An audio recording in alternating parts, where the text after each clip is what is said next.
बिस्मिल्लाहिर्रहमानिर्रहीम। अस्सलाम वालेकुम नाज़रीन, मैं आपकी होस्ट समरीन फैज़ान ख़बर शाया करते हैं लाहौर से। क्राइम हॉटस्पॉट एरियाज़ पर डॉल्फिन PRU अबाबील स्क्वाड के पेट्रोलिंग और चेकिंग यकीनी बनाई जा रही है।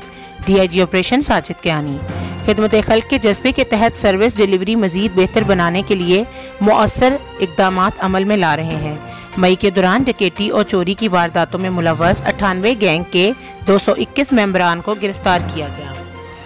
मुल्ज़िमान के कब्जे से 1 करोड़ 10 लाख रुपए से ज़ायद मालियात का मसरूका बरामद किया गया। सिटी डिवीजन पुलिस ने 31, 12 सिविल लाइंस डिवीजन पुलिस ने 6 गैंग गिरफ्तार किए। सदर डिवीजन पुलिस ने 24, इकबाल टाउन 15, जबकि मॉडल टाउन डिवीजन पुलिस ने 10 गैंग गिरफ्तार किए।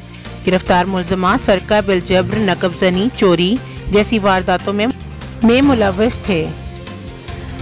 दौरान तफ्तीश मुल्ज़िमान से मज़ीद 70 वारदातें ट्रेस की गईं। गिरफ्तार मुल्ज़िमान में 134 मुजरिमान साबका रिकॉर्ड याफ्ता भी पाए गए। शहरियों के तावन से लाहौर को अमन का गहवारा बनाएंगे। लाहौर पुलिस ऑपरेशन विंग जराइम पेशा अनासिर की सरकूबी और शहरियों के तहफ़्फ़ुज़ के लिए हर मुमकिन इक़दामात अमल में लाएगी। शुक्रिया। मज़ीद खबरें जानने के लिए देखिएगा हमारा सूरज TV HD। हमारे चैनल को लाइक, शेयर और सब्सक्राइब कीजिए।